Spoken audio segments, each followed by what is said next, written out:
started on drum kit, is that correct? Yes. Is that your first instrument? Boxes, beating on boxes. Just, Okay. Okay. Yeah, drums. So then you get a drum kit of some sort, right? Yeah, it was like a drum set for Christmas. Broke the heads the first day. How old were you? It was young. I don't know, 6, 7. Okay. Yeah, this was before Vic and Joe were born. So yeah, I was probably 6, 7. So did you study rudiments? I did. I was self-taught. Okay. But when I was in high school, I started taking lessons because I wanted to learn all the rudiments because I like all that Buddy Rich stuff. I like all that, all that. I like all that technology. Yeah. And so I wanted to learn all the rudiments and stuff. So there was a guy, a really good teacher in town named Win Winfrey. So I was in high school, but I started taking private lessons with Win. Is this Virginia Beach? Close to Virginia. It was in Virginia, Newport News. Newport News. Yeah. Okay. So I'm trying to find the transition from the sticks to to separating it to your fingers. Right. Basically, where did the thought process for the drumitar begin, and how did? Yeah. I'm just kind of. I'd like to know about this a little bit. Yeah, it's funny. It's really just studying the drums. You study something. The metaphor would be almost like, you're just so into the human body that you start studying it in a microscope. In a microscope, it doesn't look like a human body as much, but you still know that it's a human body. Mm-hmm. So you're just digging deeper into it. So in studying the stickings and stuff, I mean, just learning all this Buddy Rich kind of stuff, I realized that if I could approach the drums like with my hand, especially like with all the tabla drummers and stuff are doing, that there was a way that I could go further into these strokes. Okay. And it seems like what I wanted to do was open those strokes up, like the Buddy Rich stuff, where I could apply a different note to every stroke.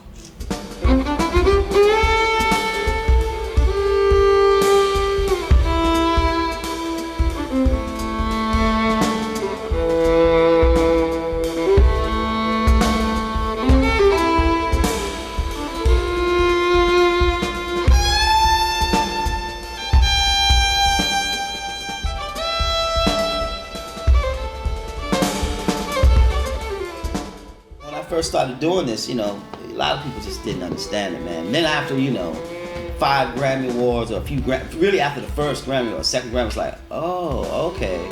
And every NAMM show, people would understand it a little bit more. Oh, we see what you're doing now. Now it's like, wow, was the last record acoustic? No, doing the same thing.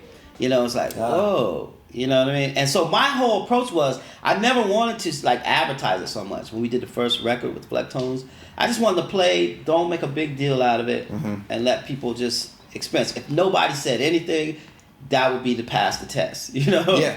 If nobody said anything, like it sounds like drums, that's the test. It was invisible. Yeah. And but I found that people like Billy Cobham and Jack DeJohnette and these drummers would, Max Roach, man, I wish I had this conversation on the phone. A guy named Vince was with Zen Drum, which is a company that's making instruments inspired by what I'm doing. Yeah. And they said, man, Vince says that Max Roach is your biggest fan. You gotta go. And man, dude, we grew up listening to Max. Yeah. My friend Billy Drummond was Max Roach, man. So he said, you gotta call Max Roach. He's your biggest fan. Like, wow. Max is even checking out what I'm doing, man, So I was like, wow, man, that's an honor right there. Yeah. Because most people, they don't know what I'm trying to do. But Max and them here, I'm doing his quotes all the time, you know. Every time I do it on the record, that's Max. We listened to Max Roach this morning. Right. Before we started playing. Right, so there's perfect. Coincidentally, he happened to be on. Perfect. Yeah. But, it was just honor. Max came to some gig that Flecktones were doing. He said he might come, but we never saw him. I was like, so I got Max Roach on the phone. I said, man, Max, man, you're like our hero, man. With Billy Drummond, we used to listen to you all the time, listening to all them solos. He said, no, man, you my hero, man. So, that Miles Davis song. And then this is the quote, man. He said, yeah, man, I saw him play. I was looking for the drums. I didn't see the drums, and then I found out what you was doing, and I said, God damn, that's some creative shit. Yeah, that was just like, man, I'm sitting on the phone with Max Roach. You know what I'm saying? Like, I'm sitting on the phone. I was like, okay, that's all I need right there. Max is like digging it. Yeah. You know what I mean? Like, he knew that somebody was thinking about a new page on the drums.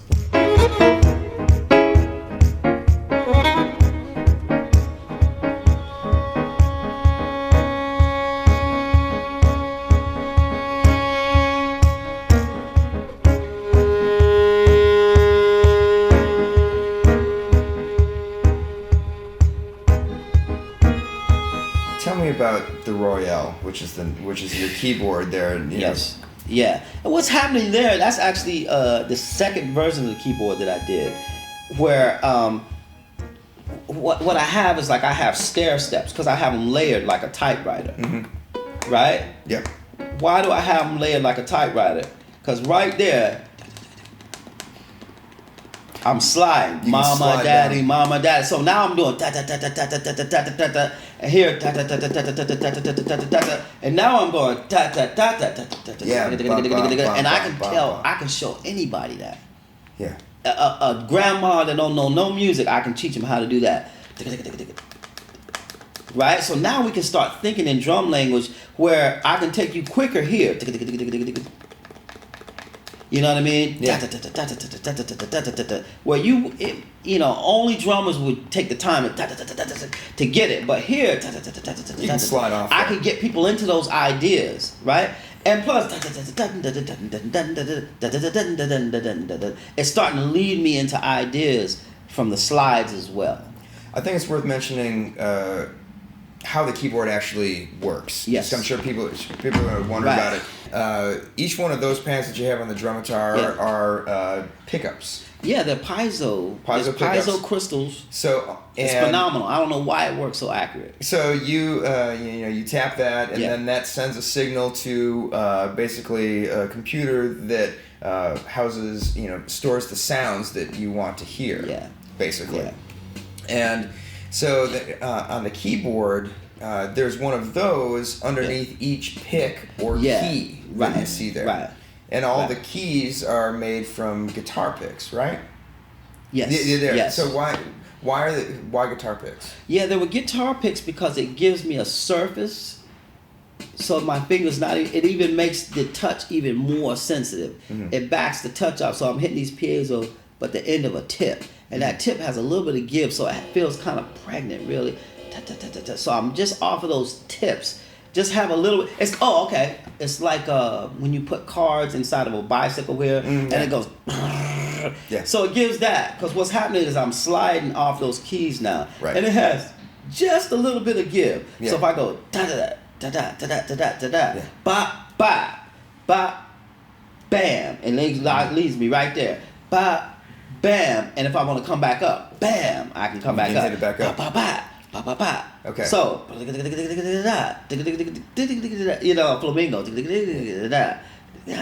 That's where I'm going. So then the notes that we're hearing out of that, the first piece that we did, it was interesting for me to figure out what was going on. I didn't really, I don't see your hands moving like I would see on a piano, yet I'm hearing all these melodies come out. You're hearing it go wide. Right. So, where do these melodies come from? How are you getting different notes from those keys? Right, and this is like getting back to my original idea about wanting to hear the rudiments in color. You know what I mean? So they're wide, and then I'm also using dynamics as a melodic tool. So I'm using soft, medium, loud, hard, boom to switch notes as well. Kind of like in brass.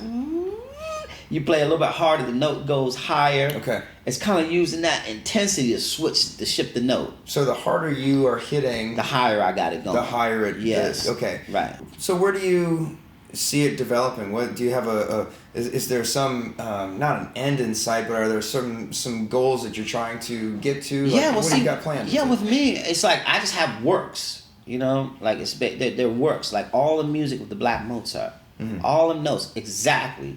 I even have the original thing that I playing Vienna string sounds, where I'm using this technique. See, I didn't know it was going to work by using dynamics as a melodic tool. These are all experiments. It seems like really abstract. But when I did it on 2 notes, man, I set up 2 notes, and it was working right away. I had to set up the tape recorder right away, man. 2 notes for each key? Just 2. I just had do, re, mi, or whatever. Yeah. It's just 2 different keys. Okay. I was programming the keyboard. Oh, I see. But I had 2 different keys, and I was testing them to see how the notes. And already the melody was popping out. Yeah. I had to plug up a DAT machine to start catching this stuff. Yeah. Because I don't know what I'm doing. I'm just, I'm just exploring. But already it's working. Yeah. And that came out to like 4-string quartet stuff right away. Just boom, straight off. So where it's going is it's just automatically leading me to a larger. It's like if you like they say we only use a certain percentage of our mind. It's like there's another percentage of my mind that I'm getting to know. It's like, whoa, I consciously wouldn't have done that, but whoa, this finished thing came out. So just the quick little train here is that boxes becomes drum kit becomes drumitar using the becomes fingers, using the hands, using right. the fingers instead of hand sticks, hand drums, modern day hand drums. Yep, right. and then that turns into the keyboard, right. which then turns into string quartets, which turns into orchestral pieces. Right. It's like right. from playing a box as a kid. I mean, you can follow the trajectory of it. It's really there actually is a trajectory to this thing. Now I have to say this. In playing the drums, right, it was so much easier just to play the drums. Just do what you know how to do. Yeah. But, I'm really curious. I'm really searching. And I really thought this is just going to be a personal experiment. I'm just, I love the drums, but I'm exploring the drum with my fingers, just really seeing how this stuff goes. And for whatever reason, I could never stay in the garage, man. Somebody saw a tape and really said, we want that. And so I had the opportunity to play in a band. And while I was playing with that band, Bela called. And asked me to do this TV show. He heard about what I was doing, and we talked about it. And he said he still didn't understand what I was doing, but based off of our conversation, he said, we should try it. And I told him I didn't know if it was going to work. I was playing my first one, and I was like, I know that it works, but I don't know if it'll withstand flying. If it shows up and the airport destroys it, it's fragile. You know what I mean? It's really fragile. Like all of these pads, I know how they're laid out now. But before I knew how they were laid out, there's a patch bay and I'm changing stuff around. So all this stuff was separate. Okay. Because it was too early to put it in an order because I didn't know what the order was. When I started this, way back in 1985, I started building the first one. And I just said, man, I know it's going to be 10 years before I even understand what this is about. And on the 10th year is when I started building the keyboard. Oh, wow. 1995. All right. We started building the piano because I saw the bigger picture. I was like, okay. Because from playing here with the Flecktones and stuff, now I started wanting all the notes. And I'm just like when I saw Curtis Mayfield's drum, I'm still trying to get to that melody I saw back then.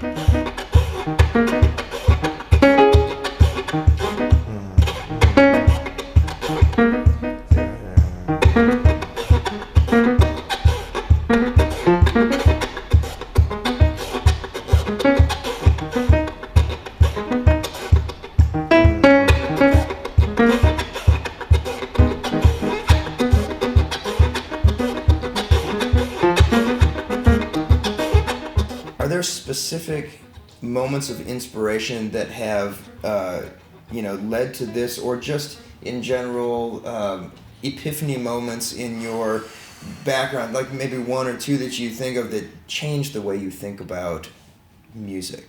Yeah, there's a lot of them indirectly. Bruce Lee said you should study everything that you like. And it was like a Renaissance way of thinking, like Picasso and them, And it was just this idea that you were allowed to be interested in what you were interested in. Because we live in an age of specialization, says you got to do that, don't worry about that. But this idea that embrace it all. Bruce Lee said, if you like it, get a book about it and learn what you can. And that was an epiphany right there. That's what Renaissance people were. They did their thing, but they could see the big picture. It's good to know your focal point, like if you got a pencil or something, to know where your point is. I always knew music was it for me. Because, I could have gone to school for art. I love art stuff. I love science. I love law. But music was the focal point. Like if there's a tornado, it's going to come out in music. So I knew that. And but that was an epiphany, Yeah. Where did you get the name Futureman? Futureman. Oh, we're talking about time travel now. Science fiction. Yeah. No, the story was I'm playing with the Flecktones. We're playing at the Station Inn. Now, the Flecktones in the Station Inn, that's already, okay, it's not quite, But it was all right, you know. And the early days of the Flecktones, we always had bluegrass fans. Bela was trying to step away from the bluegrass world, but the bluegrass world would come wherever we played, and they would be happy. Mm-hmm. They would hear bluegrass in whatever we played because the banjo's rolling, so they'd be satisfied.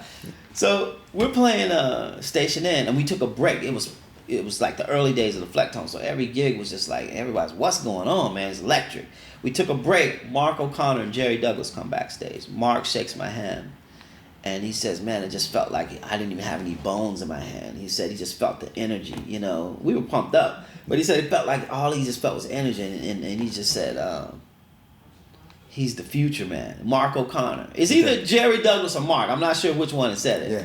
He's the Futureman. You know what I'm saying? So I heard about the story. Okay, I'm back in Virginia. And then the first song on the Strength in Numbers album, which was Mark O'Connor, Jerry Douglas, Bela Fleck, Edgar Myers, Sam Bush. Yeah. There's somebody else I'm missing. I think that's it. That maybe it's them 5, right? Guys, yeah. The first song on that record is Futureman. So that was it. Oh, okay. Futureman, I'm going with that. Cool, all right? And then since I used the name Futureman, I never had to explain why I was doing this. Before, people was like, why would you do that? Why? That? And all the whys went out the window as soon as Futureman. It's like, oh, Futureman, boom. It makes sense then. Yeah. Of course. You know? So yeah, so it became like a theme that I could use to kind of just let it, you know. Yeah. A theme. It kind of gives you a pass to do any of the things that you want to do. Yes. Yeah. Futureman was my Shakespeare.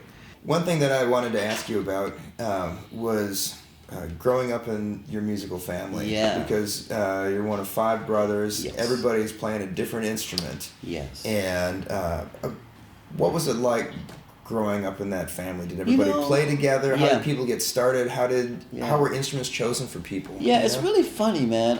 It was me, Reggie, and Rudy was the first 3 before Vic and Joe even were born. Mm-hmm. And we just loved music then. You know, we used to listen to radio and we just make instruments out of whatever we could find. Every once in a while we go to the drive-in and we take our straws and write down on a soda straw. Mm-hmm. And you make a horn and you come home and cut the notes out of and you can make a horn right there. Really? We just love music, listen to the radio, and we just all kind of gravitated to our areas. I just gravitated to the drums. Reg was always good with the string instruments. Mm-hmm. He was natural. Like I took ukulele in high school. We learned it. That was the instrument you learned in school. Really? I would show Reg, and he would just like run. He could play the stuff on the radio, you know? Wow. Stuff that we didn't learn. He just always had a knack for it. And Rudy always loved the wind instruments. So there he was. When Joe and Victor came, for some reason, I don't know, Joe was playing keyboards. Maybe Reg was teaching. I'm not sure why he went to the keyboards. But when Vic came, we needed a bass player. Yeah. So it's like, you're going to play the bass. You know what I mean? He's the youngest one of the 4 older brothers. Victor was like a forced fit in a way. But when we looked at him, we said, look at his fingers. He looks like he's a bass player. His fingers always look like a bass. He always had a good sound on the bass. He could always pick up an upright bass and sound like a jazz dude. It was just a perfect fit. And so we were a family that played together. Like a lot of brothers, they grew up fighting and stuff. We didn't do that. Okay. You know, we were playing clubs and battle of the bands and stuff when we were like really young. Vic was 5, 6, man. 6, 7, we get ready to tour with Curtis Mayfield. Vic's either 7 or 8. I think Vic's 8 when we get ready to tour with Curtis Mayfield. So you know, when you're a kid, you think you're adults. We felt like adults, and we were in adult situations. Mm-hmm. Have you ever had an experience like this before where you don't know what you're walking into, it's somewhat left up to chance, and a couple of unconventional instruments in a space that's not a studio, you know, all these elements put together, you know? I have to say this is a unique one. Very unique because even just drums and fiddle, and with the fiddle being able to play with so much rhythmic power, it's totally new. And but I felt comfortable because I knew that you could hold the rhythm. So I knew that, you know, like drummers can get together and just, you know, and go back and forth. But it was comfortable doing that with the fiddle. That's what we were doing. We were going back and forth like drummers do.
thing. And again, I felt like Fiddlesticks, like we really captured the soul of something and a unspoken beauty. You know, being able to play 3 fiddles spread out like a koto, you know? Yeah. Make you want to throat sing, man. And you did. Yeah, that's what I did, man. But it was really beautiful in a lot of different ways. It felt like, you know, sometimes it felt like clawhammer, then it felt like the koto, dong, ding, dong, and then it felt like dulcimer, you know? And so it really captured a very wide sound, and wow, it felt like you might have a hit sound, man. It's like, whoa. It sounded beautiful, and yeah. Again, I don't know what to expect coming into this either, and that's half the fun. And you know, we've got a couple ideas here and there that I'm gonna think I'm gonna try, but it was so wonderful to just you would start a groove and we would just start playing, and I would just find a way to join you, and then we'd go on a journey together. Yeah, and I remember Craig saying that we barely said anything. We were trying to get us talking to each other. We barely said anything because we were saying it like that. It was very cool. And I have to say, I just want to give a shout out to everyone, with Kickstarter, who got behind this project and enabled this to happen. Yeah. I feel like, we're in another time right now. Like, this has not happened before. We're a part of something that hasn't happened before, and it feels like we're fulfilling it for all the people that believed in this project. Yeah. So I want to say thank you to all those people out there, and as you go forward, I just like to tip my hat to all the other drummers coming along. I feel like this is part of a volume that could really keep going, and it's funny, we're in 2012. What were you doing the summer and fall of 2012? Man, Fiddlesticks, before the calendar changes over to the next, phase of wherever we're going, the Mayan calendar. Some good things are happening. Yeah. And I felt that beauty when we were catching the Fiddlesticks feeling of that. Yeah, we had some really special moments these 2 days, and it was an extreme pleasure for me to share this time with you. So thanks for being up for it. Thank you. And, thanks for having me.